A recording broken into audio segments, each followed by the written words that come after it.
Okay, we're up to Perek Chaf Beis, chapter 22. We're getting close to the end. I did get some feedback. People did start submitting some feedback about what we could learn next. I have it. You know what? I actually like kind of said it tongue in cheek when I said halacha. But the truth is, it's not a terrible idea. I'll tell you why, especially because if we study, let's say, Penine Halacha, which, as you know, I'm a fan, many of the volumes are both in Hebrew and English, and the English translation, which I know the fellow who does it, Rabbi Eli Fisher, and if we do, people could follow along both, and it's also online many of the volumes. So you don't want a My book. You could like come in with your laptop and look at it online type of thing. But you know, there's so many good topics. So we could do like holidays, or there's a volume on women's prayer. Women in Prayer is a nice volume. I mean, so there's a lot of nice things in there. But I'm just keeping the avenues open. But so far, I've had a little bit of response, not a ton, and you know, so just keep it coming. Yeah, Alina's you joked shy. the last time. You joked the last time that halacha is a problematic thing because people don't want to learn halacha because they're afraid. But actually, pnina halacha, like I think it's very uplifting that a lot of the time we do more than we know we do. Right. That's why I went there because I like I tell you, Mishnah Berurah is very technical and complicated, but this is like laid out just nicely, and it's a nice book, and it's something that you know what you learn something nice, you could share it at your Shabbos table, you know, that kind of thing. So, um, yeah. Okay. Anyway, so chapter 22, Uz Yikra Yehoshua. First of all, anytime you see the word Uz, kind of like makes your you know, you like I don't know, like kind of like Uz Yashir Moshe. Uz Yashir, we've had a couple of Uz's. So then Uz, but Uz is like after something monumental, what's the next step? And there's something great has to happen after something great just happened. So we had the settling of the land, all the tribes, then we had Levi, then we have the Kohanim. So we have to kind of tie up a couple of loose ends. And here we are with the two and a half tribes. So Yeshua calls Ruvain and Gad Ulechatzi Shevet Menashe. Now, just to refresh, if you go back to the Psukim in Bamidbar, when they're about to go into the land of Israel, and these two tribes, they approach Moshe and they say, "Listen, Moshe, you know, let's read the Psukim inside. I'll just share with you because it's very important. I'll just read you the narrative, you know, and maybe I'll put my own translation type of spin on it because it makes it that much more dramatic. Um, Children of Reuben and children of God, they had a lot of livestock. They had a lot of animals. I'm just translating this, so I don't have to go through all the psukim. Like a lot, and the way the Chumash writes it, um, they had a lot of animals. Miknei Rav, Atsum Od, really a lot. I'm telling you. They saw the land of Yazer, the land of Gilad. Oh, this is a place for animals. I mean, this is look at the grazing we could have here. You know, it's like sometime maybe you probably know this. Like when Israelis the first time they see a place like I don't know, like Oklahoma, and they're like, "Oh, wow, what a big place this is. Who knew you had so much land? Like, wow, you man, what I could do here." So they said they went to the children of God, children of them. They came and they said to Moshe and to Elazar, and they said, "Listen, these places, Atarot, Dibon, Yazer, Nimrah, Heshbon, Elalei, Savam, Nevo, Baon, the land that Hashem smote before the assembly of Israel. This is a nice place for animals. And by the way, do we have animals? Let me tell you." So they said, "If we have found favor in your eyes, let this land be given to your servants as a heritage. Don't bring us across to the Jordan." So stop right there. You stop right there, and you're Moshe Rabbeinu. And by the way, this is the same Moshe Rabbeinu who already knows that he's not able to go into the land of Israel. Hi, Jonathan. And and he would have given anything. He would have given anything to be able to go into the land of Israel, and he can't go. And these schnooks, and they come and they say, "Oh, by the way, Moshe, you know what? We got a lot of stuff. We have a lot of animals. You know, uh, we don't take us over there. We'll stay here. We're good. We're good." So you could just imagine what a pachin ponim that is. So Moshe says to them, now you have to read Moshe's response very carefully, and you know he doesn't kind of like fly off the handle necessarily right away, but he gives a strong answer, and he says, um,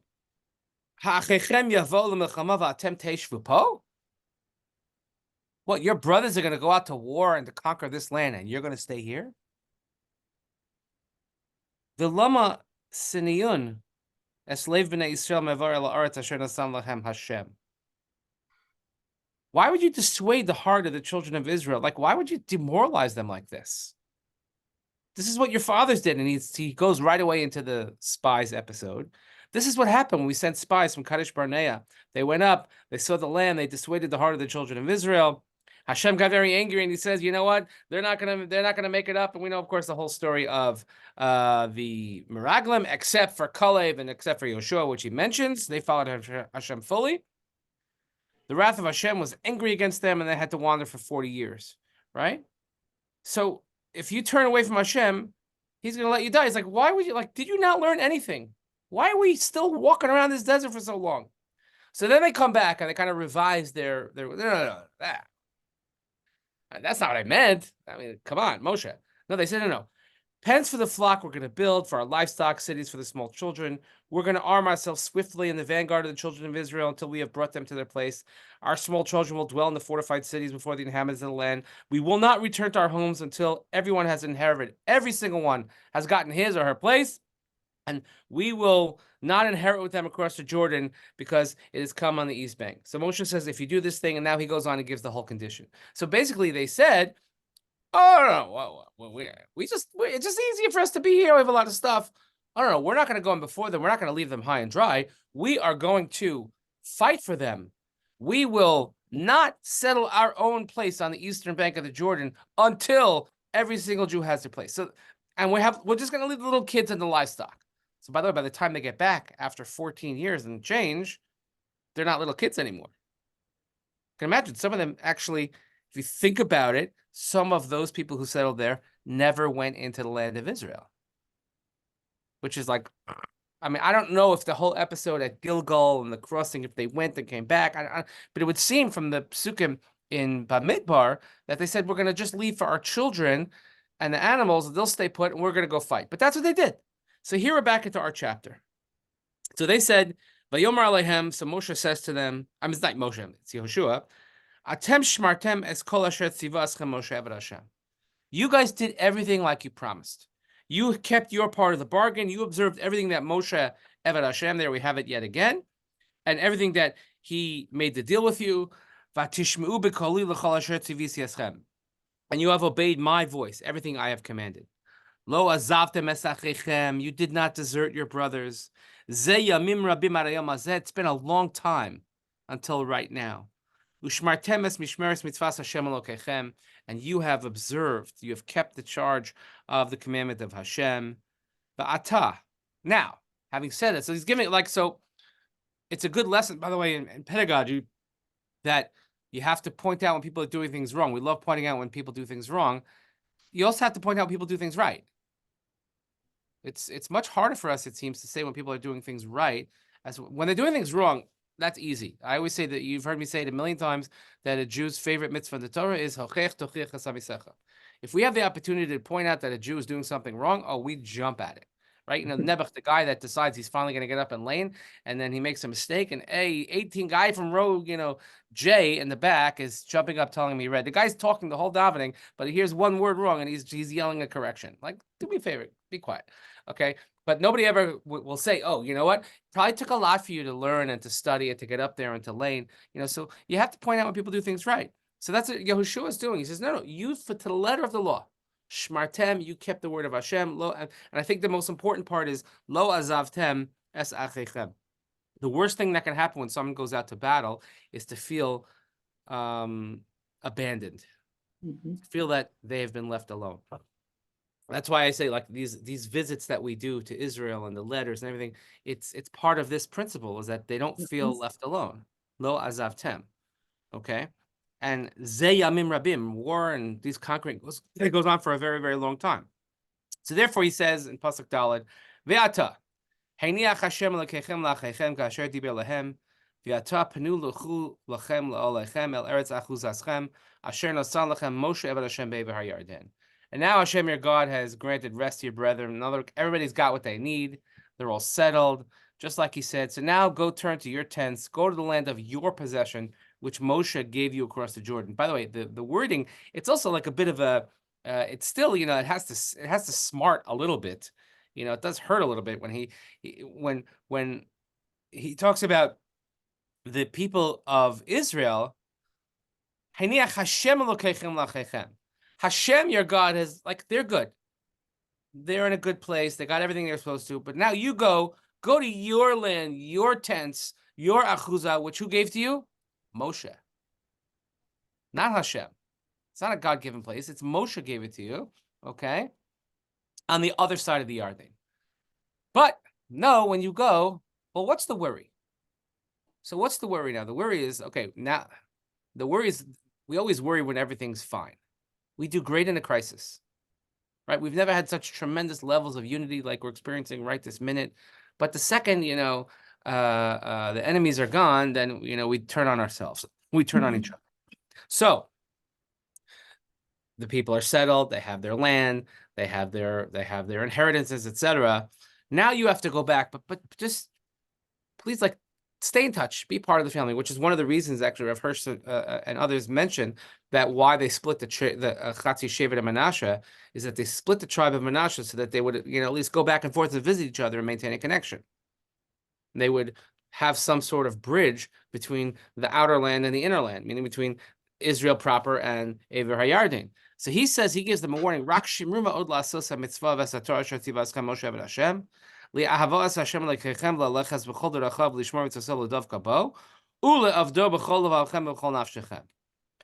he gives a charge which Moshe has given and Yehoshua has given. We heard a lot from Moshe of, listen, just be very, very careful to safeguard the mitzvah, the Torah that Hashem was commanded through Moshe, to love Hashem, to walk in his paths, to safeguard his mitzvah, uledavka bo, and to cling to his ways. So how do you cling to Hashem's ways?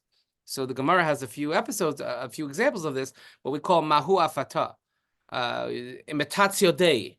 You have to walk in the ways of God. That's mahu racham afata. God is compassionate, so you should be. God is forgiving. God visits the sick. You should visit the sick. God is menachem avel. You should do the same, right? And you have to serve God b'chol levavchem b'chol nafshechem. This is quite a charge. Tells him a lot of things. You have to safeguard, you have to love, you have to observe, you have to walk, you have to cling, you have to dedicate yourselves. And then finally, Vayivarchem Yehoshua ve'yishalchem ve'elchu aleichem. So then Yeshua blesses them, he sends them forth, and they went to their tents. Okay? I just read if in the art scroll in the note here, he says that there were 40,000 warriors from these tribes. It may be assumed that the same 40,000 men didn't stay away from their families and property for 14 years. Some say they rotated in. Well, if you want to know, again, some aged out and some aged in also. So it could be that they had this rotation. But still, there's a lot of people that weren't home for a long time. Okay? But Yehoshua blesses them and he gives them a nice send-off. Vayivarchem Yehoshua vayishalchem. Okay, now, Pasuk Zion. L'chatzi shevet hamanashe nasan Moshe b'Bashan l'chatzio nasan Yeshua imachayhem be'ever hayarden yama v'gam ki shulcham Yeshua elayim v'yivarchem. Half the tribe of Menashe, which Moshe had given territory in the Bashan, and to the half of it Yehoshua gave among their brothers of the western side of the Jordan. And when he sent them away, v'yivarchem, he blesses them as well. Vayomer aleihem lemor. B'nechasim rabim shuvu el alechem uv'miknei rav ma'od. Bekesef uvezahav uvenechoshes uvebarzel ubislamos harbe maod chilku shlo lavechem imachechem. So when he blesses them, he says, "Listen, you're returning. I want you to return. You have so much wealth. You have a lot of cattle. You have silver, gold, copper, all of these things, and also make sure that they had spoils in some of the wars that they were able to take some of the shalol. They were able to take some of the spoils." So he says, make sure you split it up accordingly. So he wants them to be well taken care of. He wants it to be, that's not the most important thing. The most important thing is following Hashem's ways. Safeguard the Torah. Do what you're supposed to do. Don't stray off the path. And then go. And I want you to be successful. I want you to be fruitful. I want you to be materially blessed as well. And the same words that they say, Mikne Rav, Ma'od, Kesef, Shuva Lechem. These are all the things that are mentioned in Sefer Bamidbar. So They go back. Vayashuvu pasuk tes. Vayashuvu vayelchu b'nei Gad b'nei Reuven b'nei Gad v'chatzi shevet Menashe me'es b'nei Yisrael mishilo asher be'eretz Canaan l'lechas el eretz hagilad el eretz achuzazchem asher noach hazuba al pi Hashem biyad Moshe. They go. I'm not going to use my fancy map.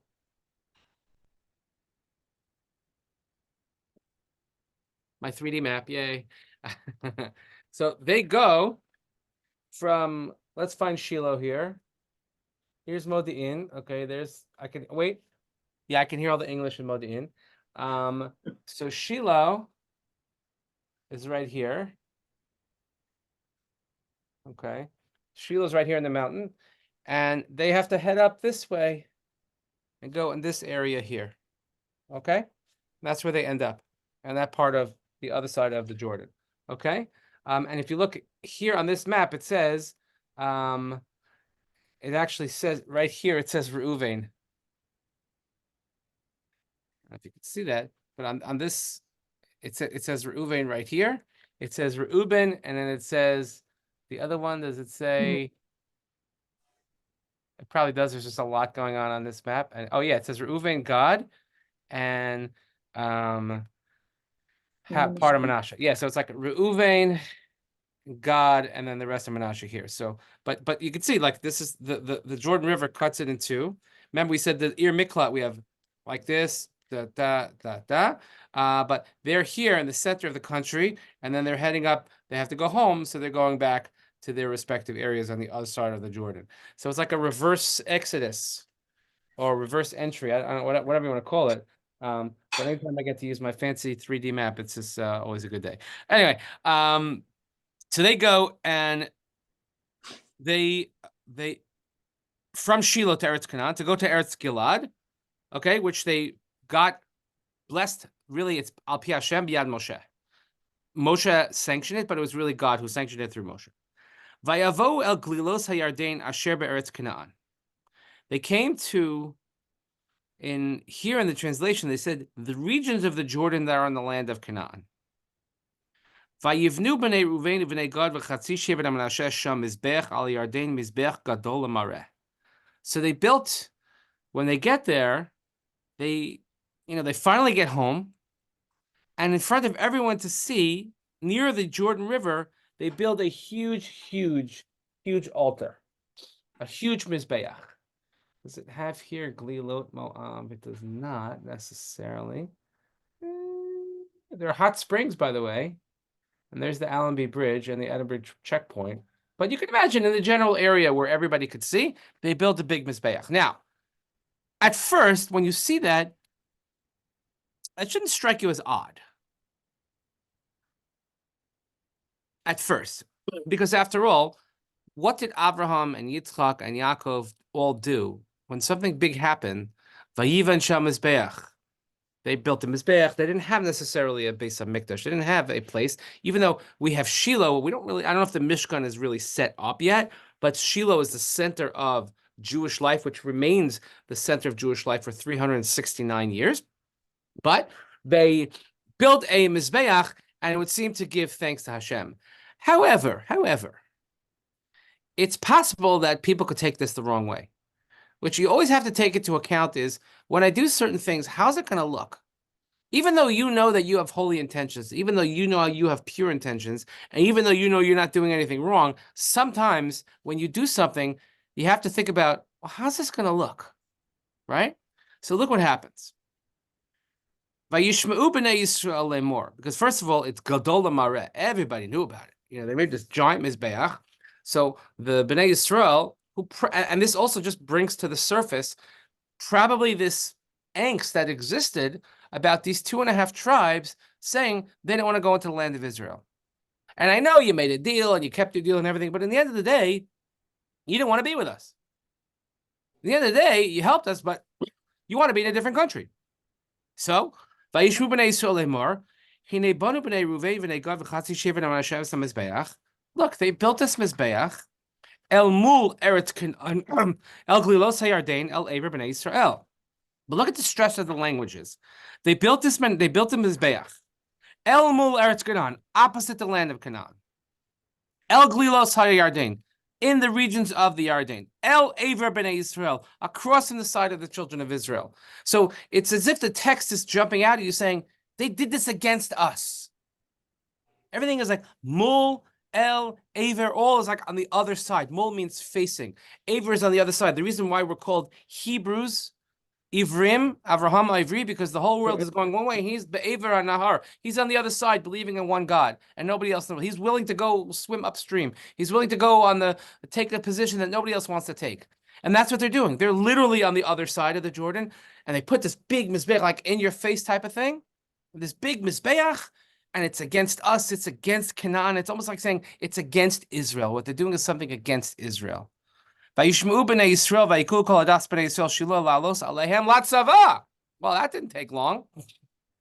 They hear about it, so they all assemble at Shiloh. Shiloh, again, is it's the center of the country, but it's also the center of Jewish life at that time. And what does it do? They gathered what? Latzava. Latzava is not a good thing. Latzava means they want to go to war. So it doesn't take long after Yehoshua says, you did everything right.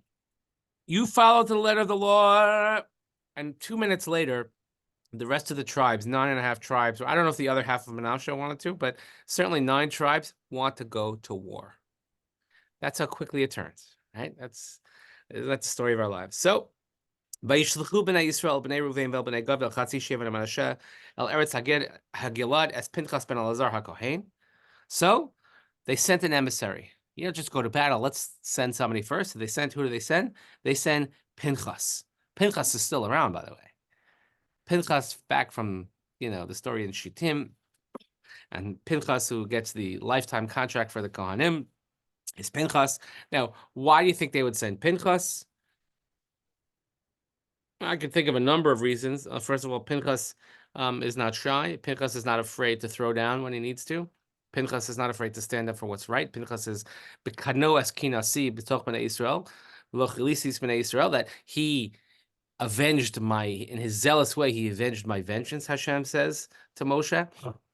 That's what Pinchas is. And Pinchas also, we have the legend that Pinchas becomes Eliyahu HaNavi. Pinchas is Eliyahu HaNavi, which is one of the, if you look in, it's one of our favorite things. If you ever look at the old city, from, let's say, Har HaZeisim, if you look at it that, which in my opinion is the best view ever. So there's there's Har HaZeisim, the cemetery. There's a non-Jewish cemetery right against the old city, in the back. So it's it's on the eastern side, but and there's a gate there that's cemented closed. I forgot what the name of that gate is. What's the name of the gate, Gila? No? Is it Shariot? Yeah, maybe it's Shariot. Yeah.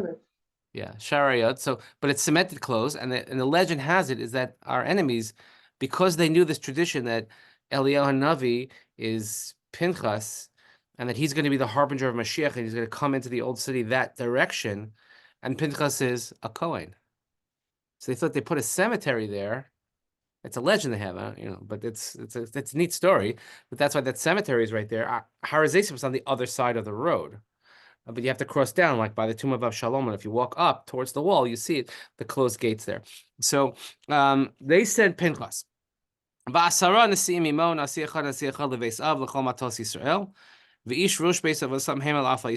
tells us here they sent 10 Nisim, which means that the other half of Manasseh is represented. So it's brother against brother. It's intra-tribal war that could happen, which, is not something that's foreign to us necessarily, unfortunately. But again, this language, Nasi Echad, which we've seen many times, when there's an important mission that has to be done, whether it's a dedication for the base of Mishkan, Parshas Naso, whether it's the Meraglim, or whatever it is, to go and scout the land, which Yehoshua said earlier, and these to represent the tribe. Nasi Echad, the base of, to the house of the father, for every tribe. And each man, for the head of his house, they went to represent all the thousands of Israel. So they went. They went to approach them. So you can imagine this delegation of 10 very important people and Pinchas, and they go and they come to the 2.5 tribes on the other side, and they speak to them. Now, it's not like Vayishalu, Vayivakshu, it's Vayidabru. They spoke. Ko amru kol adas Hashem. Ma ma'al hazeh Hashem ma'altem b'lei Yisrael lashuv hayom achrei Hashem b'vdosechem lechem v'zveich l'bardechem hayom ba'Hashem. They speak very, very harshly. This is what the entire assembly of Hashem says. What is this? Ma'al. Mazem ma'al. We have a concept of me'ilah. There's a tractate in Mishnayos, the one that when you go to the Shiva house and they give out Mishnayos, that nobody wants to do that one. Me'ilah. Okay, me'ilah is what's called misappropriation of holy objects. So if something, let's say, is designated to be used in the Beis Hamikdash for a korban, you can't take that animal and use it for pony rides at your 2-year-old's birthday party. Okay, that's called me'ilah. It's misuse or misappropriation of hekdesh. But also, it has a different or a stronger connotation to it, which is it's a blasphemy, it's an abrogation, it's a complete misuse. It is here they use the word, it is treachery. What is this treachery that you have committed against the God of Israel to turn away from Hashem, but building yourselves an altar from your belly to Hashem? Wait a minute. We have a center of Judaism at Shiloh. What are you doing making your own shul? This is the original breakaway shul. How dare you make a shul? We have a shul already. By the way, if you notice, every single breakaway shul in the world always has names like Reya Mahuvim, Ava Shalom, Achim Anachnu. That's kind of like it's like Dafka. So they said, what are you doing building this? So they make it very clear that they're not pleased. They make it very clear that they're ready to do something about it. And they make it very clear that we don't like, and this is probably years and years of all the issues that they've been dealing with, and they're finally speaking about it head on, saying, we don't like the fact that we're in Israel and you're not. I'm sure you've gotten that over time, that people in Israel look at us a certain way and they say, you chutznikim with this, that, and the other. I can't tell you how many times people have asked me, why don't you live here? When are you moving here? It hurts. It hurts me a lot, by the way, because I know I should, but it just hurts. And when I try to explain to them, well, what I do, I can't do there. They're like, mapitom. Right? I told you the story that happened. I was sitting there and the ladies, I said, you're like, what do you do? I said, I'm a rabbi of a synagogue. No, it's fine. Our rabbi just died. You could come. She said to me. I'm thinking like, I don't want to come that way. But that's how but you feel it. But so they say, it's bad enough. Hama'at, it's bad enough that you don't even live where we live. That you turn your backs on Hashem and Moshe, and now you're going to build a mizbeach. It's like what, you're making your own gods now, your own worship, your own shul, right? So, Hama'at wanu es avon paor asher lo hitarne mimenu ad hayom hazeh v'hi hanegef b'adas Hashem. Is it not enough, the sin of Pa'or, which we have still not become cleansed in this day, which resulted in the plague in the assembly of Hashem? Now you want to know why Pinchas is there. Pinchas he doesn't have to say anything. He just has to stand there. They're doing the talking.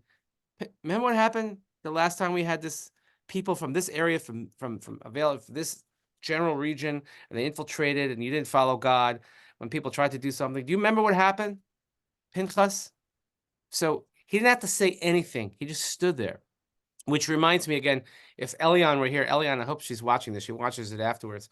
No, there's no breakfast today. You're on your own. There's ice cream and cereal for breakfast. בדיוק. And there is milk in the refrigerator. You wear a Met sweatshirt. That's it. You don't get breakfast. There's a scene in Godfather 2. So I do this to Eliana all the time, and I quote a movie or something, and then she watches it and she's like, why? I wasn't that good. But there's a scene in Godfather 2 when Michael Corleone is being grilled in front of a Senate hearing committee, right? And then there's the guy who's going to rat him out, and he's under protective custody, and he's about to spew his testimony, and all of a sudden the guy comes and sits in the back and doesn't say a word, and he says, who is it? That's his brother from Sicily. His brother from the old country. He just sits there, and he came in and he left. But he just sat there, just being there. And the brother understood, oh, yes, Omerta. You don't say anything. He's like, Michael, I forgot all about him, That was a Santangelo, by the way. Pantangelo, his name was.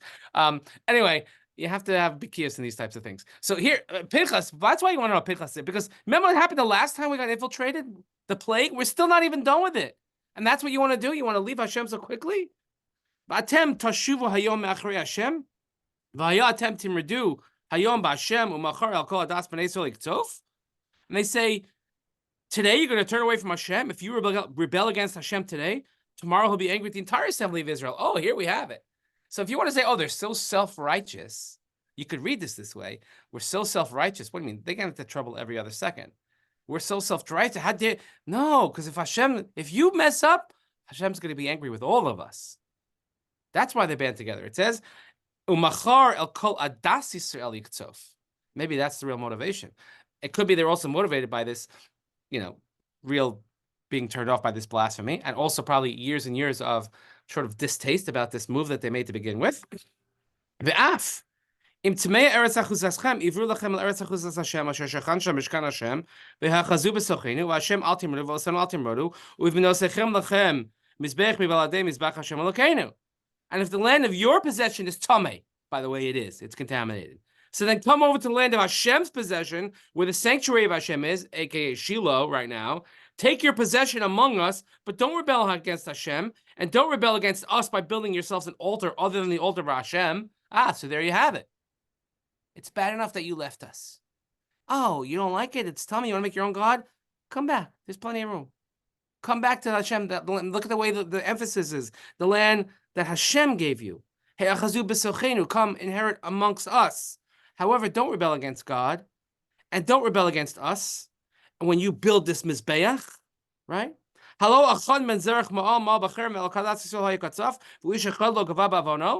way, do you not remember? And here again, the motivation is quite clear. Achan ben Zerach, he committed. Remember when they had the spoils, they weren't supposed to take it, and he took.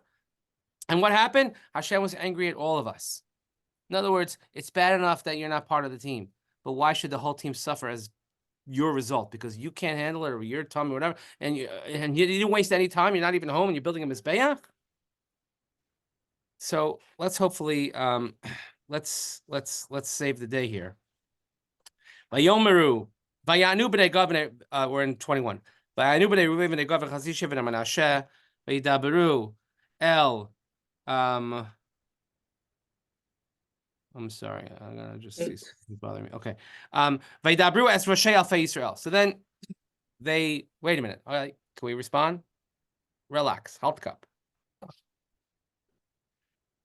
Kel Elokim Hashem, Kel Elokim Hashem, Hu Yodei Yisrael, Hu Yoda, Im B'meri Ma B'Hashem Al Toshenu Hayom Hazeh. Now this is quite an expression, by the way, of using God's names. Kel Elokim Hashem, Kel Elokim Hashem.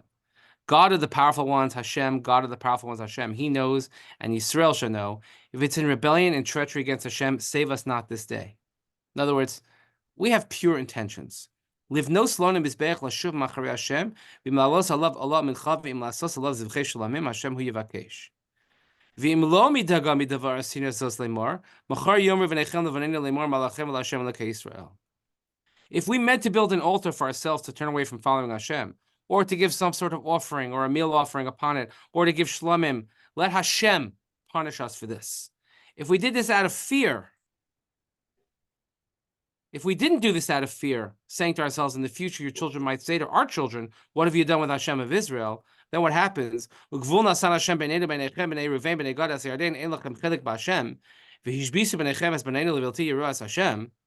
And if Hashem has established a border between us and between you, the children of Reuven and Gad, the Yarden, the Jordan River itself, you have no share in Hashem, so your children will cause our children to stop fearing Hashem. Vanomer naselanu nasenolanu livnosat samizbeach lo lo lo lo zavach. The mizbeach was not meant to bring offerings. Notice we didn't bring any offerings. It was not meant to create any separation. Rather, it's ki aidhu, aid. It's a testimony. Beinenu v'neichem uvein dorosenu acharinu lavodas havodas Hashem lefanav be'olosin v'zvachenu v'shlamenu v'lo yomer v'neichem achar levanenu en lachem chelik b'Hashem. It was meant as what? It was a witness between us and the generations afterwards to perform the service of Hashem before Him with our elevation offerings, with our offerings and your peace offerings, so that nobody will say, oh, you have no share in Hashem. No, we're doing it exactly the opposite of the reason that you think. We're doing it so that we will have connection. And that's why we do it so close to the border. We want to do it to show that, nobody's going to think there's a separation between us. And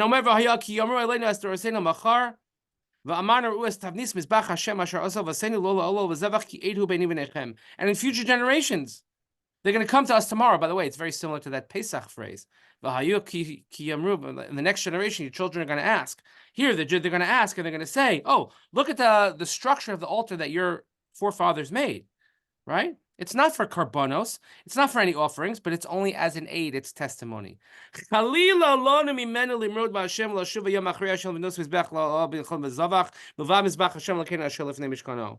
It would be sacrilegious. Chalila.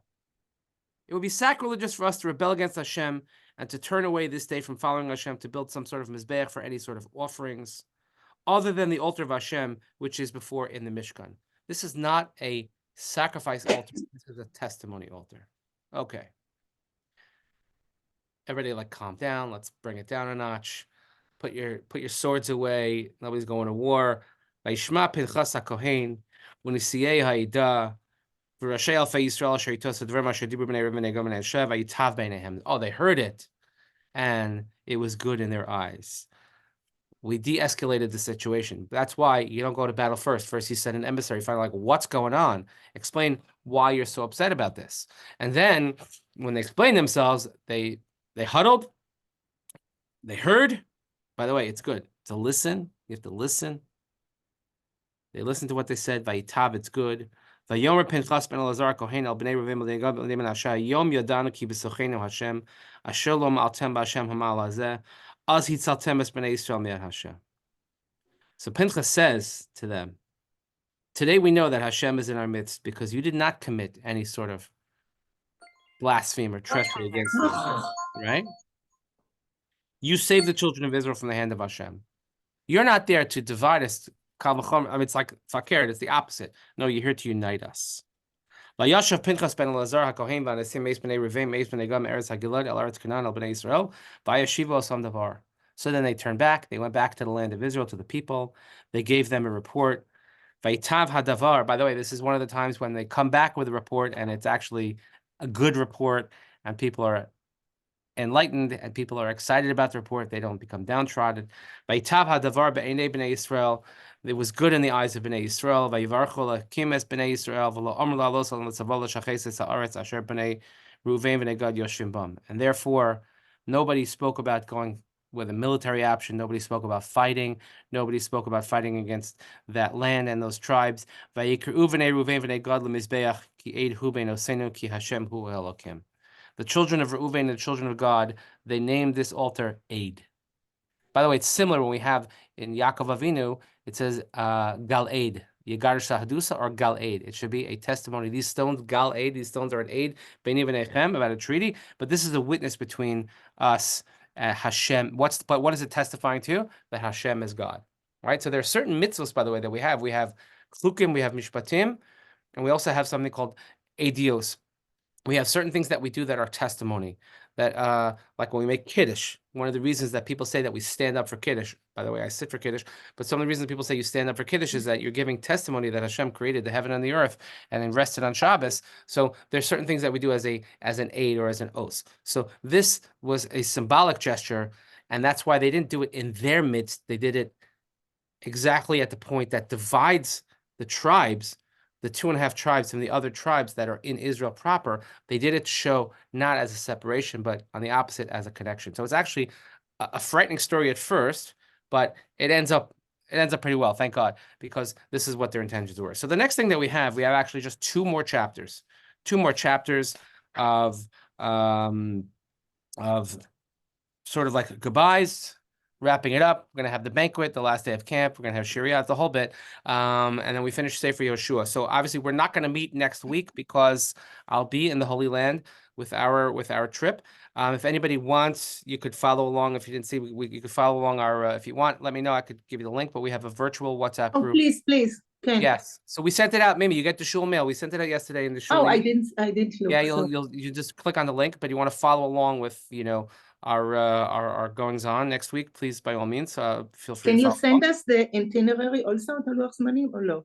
No, you have to. I could tell you, but then I have to kill you. It's it's top secret. No, בסדר. Yeah, no, I don't. When I have it, I'll let you know where we are. Once you said you will see my nephew is in Bellinson, but not in Tel HaShomer, so you're going to Tel HaShomer. בסדר.